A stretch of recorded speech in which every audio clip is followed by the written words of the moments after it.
For the next 30 seconds, I need you to think about what you did the last time you woke up in the middle of the night. Not what woke you, what you did next.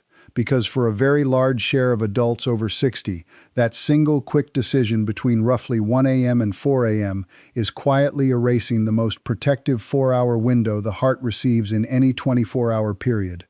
The American Heart Association has published research for years showing that cardiovascular events do not happen randomly across the clock. They cluster in the hours just before and after waking. The transition from sleep's resting rhythm into the day's active rhythm is when blood pressure surges, when platelets grow stickier, when the stress system shifts on. The best scientific defense the body has against that surge is the 4-hour block just before it, the deep sleep window when blood pressure drops, heart rate slows, and the cardiovascular system genuinely rests. That is the window this habit is quietly stealing. There is a habit so common that nearly every senior I have ever worked with performs it several nights a week. It takes roughly 30 seconds, and it acts directly on that 4-hour window, in the exact minutes when the heart was about to receive its most important repair cycle of the day.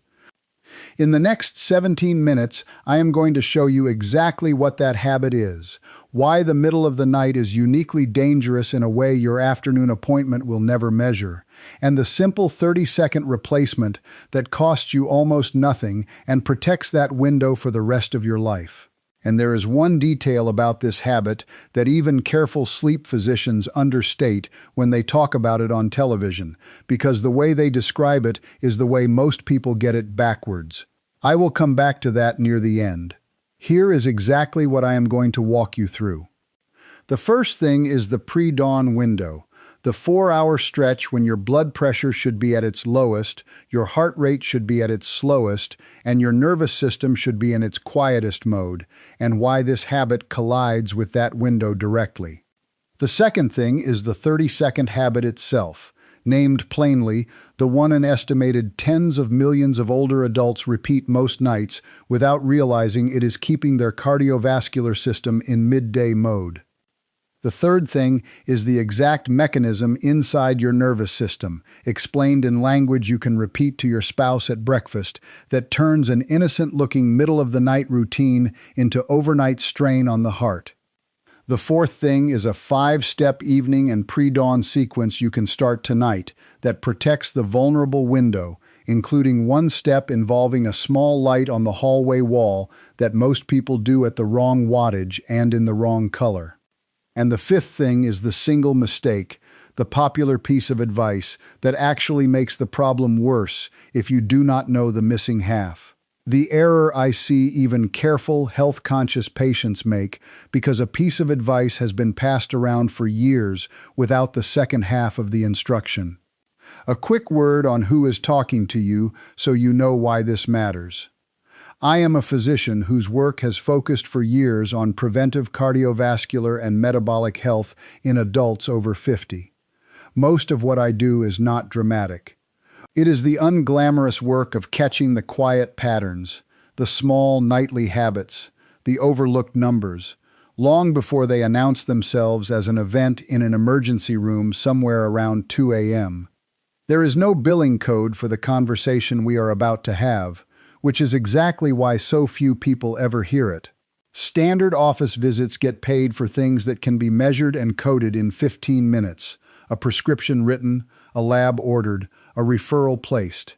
Nobody pays a physician to ask a patient what happens between 1 a.m. and 4 a.m., and yet that question, in my experience, predicts more about a person's overnight cardiovascular risk than the cholesterol panel they paid $200 to run. Let me tell you about a woman I will call Linda. Linda is 72. She lives on her own in a small townhouse outside Denver. Her husband passed 3 winters ago, and the quiet of the house at night has become part of her routine. By every ordinary measure, Linda was doing well. She walked most mornings. Her blood pressure at her last visit read 126/78, which her physician called acceptable for her age. She took a low-dose statin, ate sensibly, felt fine. Linda believed, as many capable, responsible adults do, that the worst had quietly passed her by. Linda had a small habit she had not thought about in years.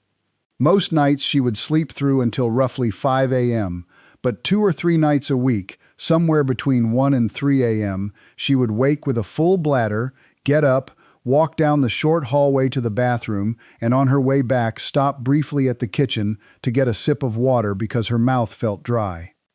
What she did not realize was what happened to the light, her eyes, and her cardiovascular system across those 30 seconds.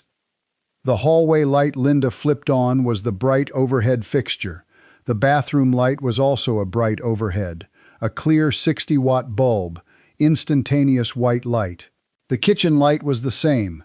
By the time she walked back to bed 2 minutes later, she had stood under roughly 200 watts of full-spectrum white light for somewhere between 60 and 90 seconds. Linda slept again for an hour and a half, then woke and went through her morning. She had no idea that the light itself had effectively woken her cardiovascular system twice that night, once on the way to the bathroom, once on the way back, and that her heart had spent the next 90 minutes trying to climb back down into rest from a position she would never have allowed her daytime self to occupy. For most of her life, this caused her no obvious trouble. Then, slowly, over the course of about 18 months, Linda began waking in the morning feeling more tired than she had when she went to bed. Her blood pressure at home, when she checked it in the morning, began to creep up. Her afternoon numbers stayed around 128. Her morning numbers consistently sat closer to 145/88, a gap she could not explain. She mentioned the fatigue at her annual visit. She was told it was probably just her age, perhaps a touch of anemia, perhaps grief. Have another cup of coffee. Try a walk before bed. She began dreading the nights when she knew she would wake at 2 a.m. because she could feel her heart climbing the second she stood up. She did not connect it to the light. On a Sunday morning in November at 5:40 a.m., Linda stood up from bed and felt her heart lurch and beat hard and fast for nearly a minute. Her daughter, who was driving her to an early breakfast, recognized the look on her face and called from the car. At the hospital, the team found Linda had a brief run of an arrhythmia called atrial fibrillation that had, until that morning, been unmapped. Her troponin was not elevated. But the electrocardiogram showed a heart that had been under uneven overnight strain for many months, strain so quiet that no afternoon reading had ever caught it. A clinician on the team asked her a question almost no one had thought to ask Linda before. They asked her what happened during her middle-of-the-night bathroom visits, what the lights looked like, how long she stood under them. I am telling you about Linda not because Linda is unusual. I am telling you about Linda because Linda is almost perfectly typical. A reasonable, capable woman doing what she believed was the harmless and necessary thing, performing a 30-second habit 3 nights a week that none of us had ever flagged, walking straight into the most vulnerable window of the entire 24-hour day. And the same sequence is repeated, in some form, by a very large share of the adults watching this right now. So let me explain the mechanism in plain English, because once you understand it, you will never look at your own pre-dawn wake-ups the same way again. Your cardiovascular system runs on a clock. That clock is seated deep in your brain, in a small region called the suprachiasmatic nucleus, and it governs, among many other things, when blood pressure rises, when heart rate falls, when cortisol is released, and when melatonin is secreted. In a healthy adult, that clock runs a quiet nighttime valley. From roughly midnight to 4 a.m., blood pressure typically drops by 10 to 20% from its daytime average. Heart rate falls. Cortisol, the main stress hormone, sits at its lowest. Melatonin, the hormone that does far more than help you feel sleepy, is at its peak, signaling every system in the body that the maintenance window is open.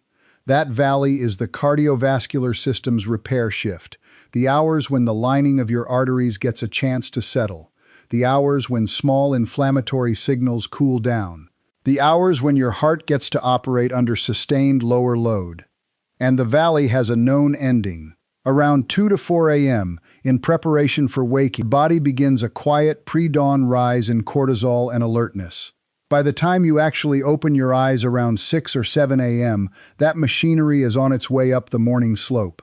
The window between roughly midnight and 4 a.m. is not just any valley. It is the valley right before the slope. Interruptions there end up costing more than interruptions later in the night, because the heart has not yet had its full repair cycle and is being pulled upward before it has finished. Now, here is where the 30-second habit enters. When you wake at 2 a.m. and stand up under bright overhead light, 3 things happen in sequence over the next 60 seconds. First, the light. Bright light, particularly bright light with a strong blue component, which is exactly what ordinary household LED bulbs deliver, is sensed by a special class of cells in the retina that are not involved in vision. These cells have one job. They send a daylight signal to the circadian clock. Research published in the Journal of Clinical Endocrinology and Metabolism found that ordinary room light at typical evening intensities suppressed melatonin release in most adults and measurably shifted the circadian clock. Even short bursts of bright light during the melatonin peak matter. A few seconds is enough to begin the suppression cascade. Second, your cortisol, which had been quietly preparing its gentle pre-dawn climb, accelerates. The morning alertness machinery gets pulled forward. Within minutes, your sympathetic nervous system, the fight-or-flight side, is more active than it was the moment you stood up. Third, and this is where the heart enters the story, your heart rate rises. Your blood vessels tighten a small amount. Your blood pressure, which had been quietly decreasing, plateaus. The natural nightly dip pauses. A foundational study from Ohasama, Japan, which followed thousands of residents of a single town for years using portable blood pressure monitors, found that the depth of the nightly blood pressure dip predicts cardiovascular survival independent of daytime readings. For every 5% reduction in the normal nighttime decline in blood pressure, the risk of cardiovascular death rose by roughly 20% in that population. That figure has been repeated and refined. Subsequent work has consistently found that adults whose blood pressure does not dip normally overnight, sometimes called non-dippers, carry measurably higher cardiovascular risk than adults whose pressure falls on schedule, even when their daytime readings look identical. A brief, middle-of-the-night light exposure, repeated 2 or 3 nights a week across months, is enough for an older cardiovascular system to blunt that dip. You can lie back down afterward. You can fall asleep again within 20 minutes. But the heart does not get all the way back to where it would have been had the dip never been interrupted. And the next morning it shows, not in any way you can feel, but in the numbers. Linda did not know that her morning readings were stubbornly 145/88, in part because of 2 or 3 bright light wake-ups a week. Her afternoon readings looked fine. Her morning readings told the real story. The cruelest part of this whole picture is that it is invisible. There is no warning sign you can feel while it is happening. No twinge, no ache. Just a heart quietly being pulled out of its repair window 2 or 3 nights a week until the morning readings begin to rise. Now here is the detail that even some television sleep physicians understate, the open loop I promised you at the start. The advice you have heard for years, keep your bedroom dark, is not wrong. The instruction was always incomplete because the second half of the protective routine, what to do about the bathroom light, was never part of the conversation.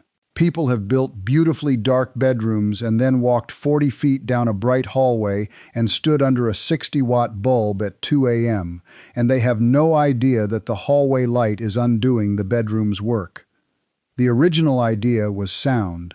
Melatonin is the night shift hormone. Light at night suppresses it, so the protective instruction constructed around the idea of a dark bedroom. But the bathroom lights, the kitchen lights, the brief hallway exposure at the moment of greatest vulnerability, those were never addressed. People who follow the dark bedroom advice faithfully still end up interrupting their dip because the second half of the instruction was never delivered. The missing half of the instruction is the half that protects your heart. I will give you the corrected version in just a moment. Let me show you how this plays out in 3 more people, because Linda is one face of this. You may recognize yourself more clearly in someone else. Consider a man I will call Robert. Robert is 68. He lives outside Portland, Oregon. Robert works an early shift in distribution and has done so for 15 years. He goes to bed at 8:30 p.m., wakes at 4:30 a.m. Robert is awake, by his body's clock, in the deepest part of the melatonin valley, and his alarm goes off at exactly the worst possible moment for his cardiovascular transition. Robert's habit is different from Linda's. He does not interrupt his night. He terminates it early. His bedroom is dark, his bathroom light is bright, and he stands under it for several minutes every morning before sunrise, then drives to work in a fluorescent-lit environment. Robert's overnight blood pressure dip is unusually shallow. His morning numbers run consistently high.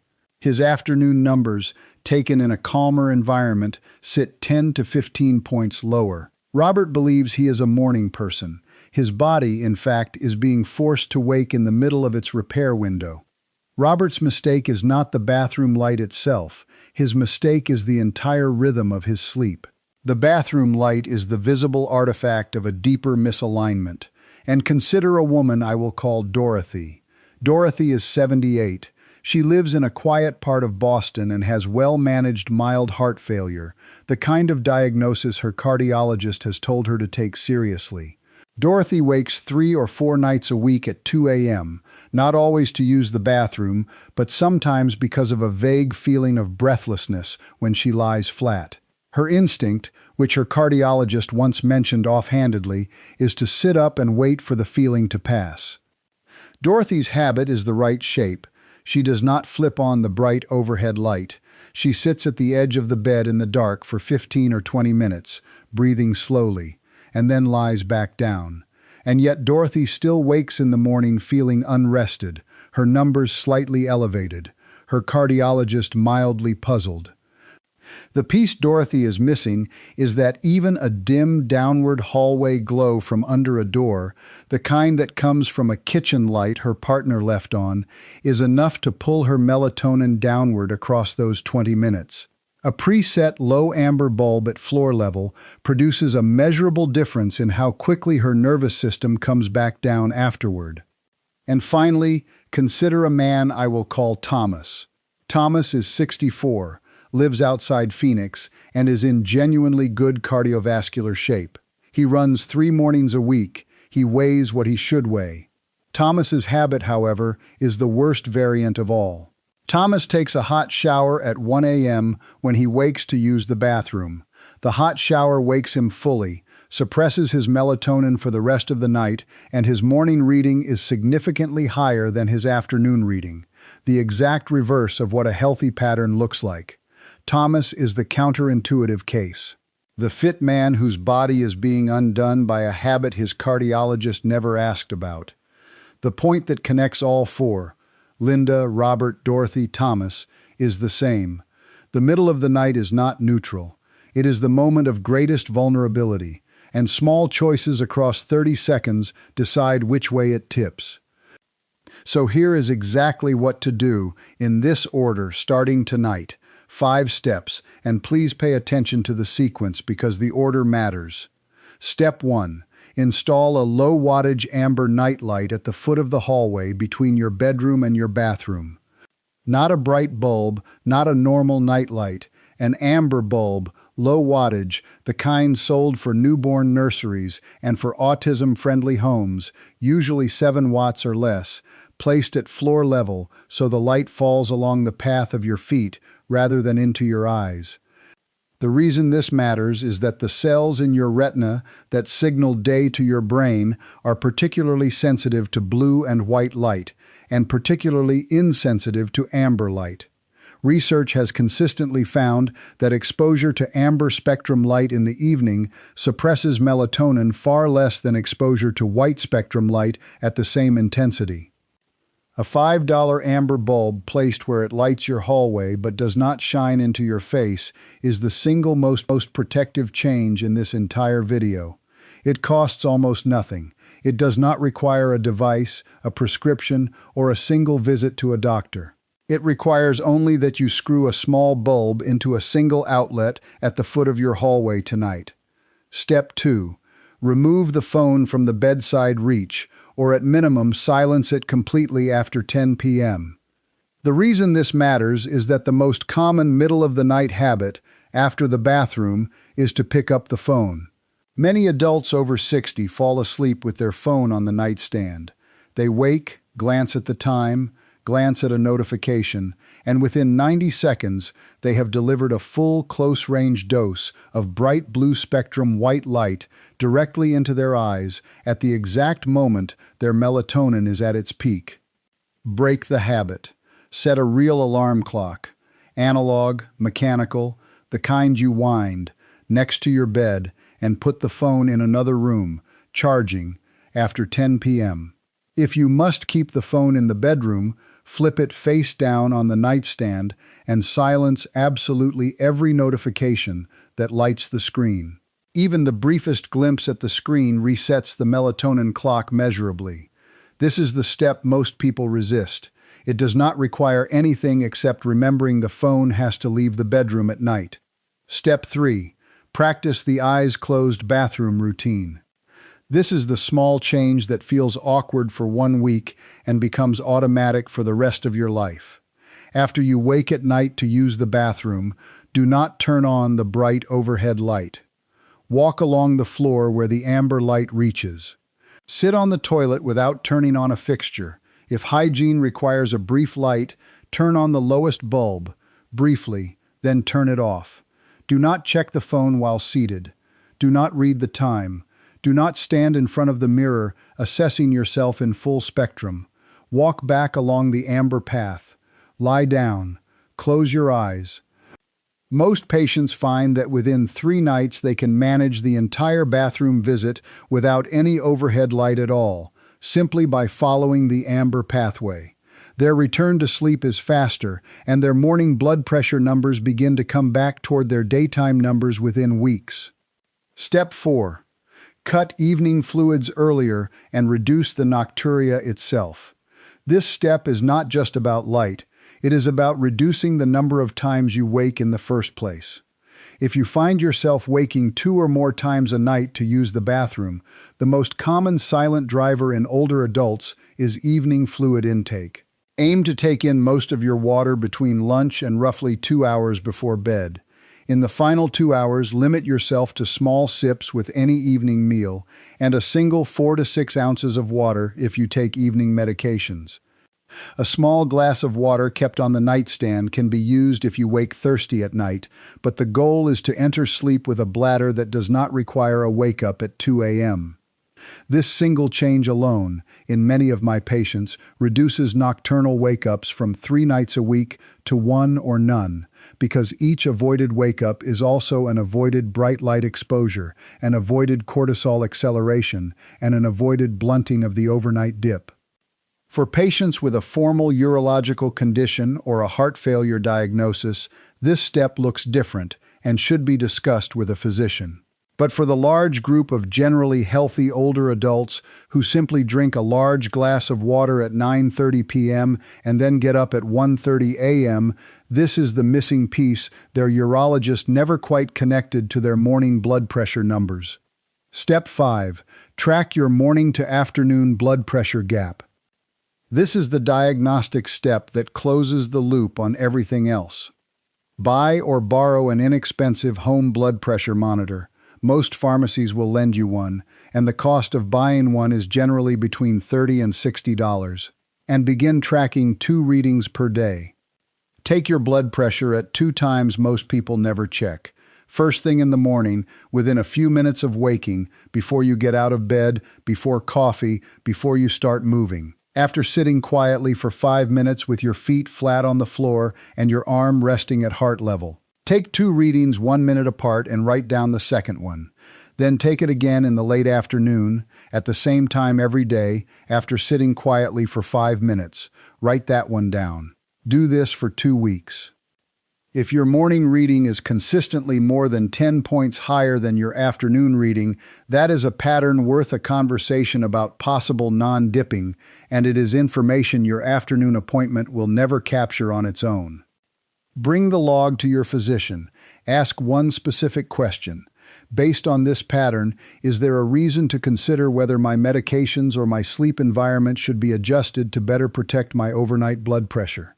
The Hygia chronotherapy trial, which followed more than 19,000 hypertensive patients, suggested evening dosing may improve overnight blood pressure control for some patients, though the question remains actively debated, and your physician is the right person to make that call for your specific situation. This is the kind of conversation the system almost never schedules. Now, before we finish, there is one move that almost no one talks about, and it is the corrected version of the dark bedroom advice I left hanging earlier. Here it is. The goal is not to live in total darkness. Some adults find a soft amber nightlight genuinely reassuring, particularly those who have lost a spouse or who have been accustomed to ambient light through the night. The goal is also not to keep a bright overhead bathroom light available for those who would rather use it. The corrected instruction threads exactly between those two errors. Treat the bedroom as a dark room. Treat the bathroom pathway as a low amber room. Treat the brief middle-of-the-night wake-up as a 30-second pass-through, not a small visit. Let the body re-enter its repair window quickly. Let the morning arrive naturally. Let the heart receive its 4-hour rest. That is the missing half of the instruction, the half that protects your heart. I want to make this easy to remember and easy to act on, so I have put together a free guide called the Pre-Dawn Heart Protection Plan. It lays out the 5-step evening and pre-dawn sequence on a single printable page you can keep on the refrigerator. It includes the simple 2-reading blood pressure log so you can track your own morning to afternoon pattern for 2 weeks.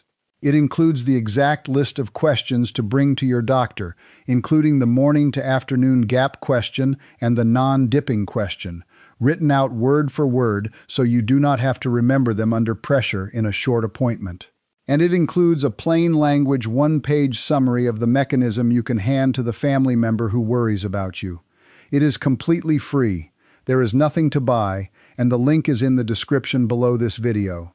I also know that after watching this, some of you will want to actually measure your overnight numbers. The home blood pressure monitor my patients have had the easiest time using, the one with a large clear display and a built-in memory log that suits these morning and bedtime readings, is linked in the description.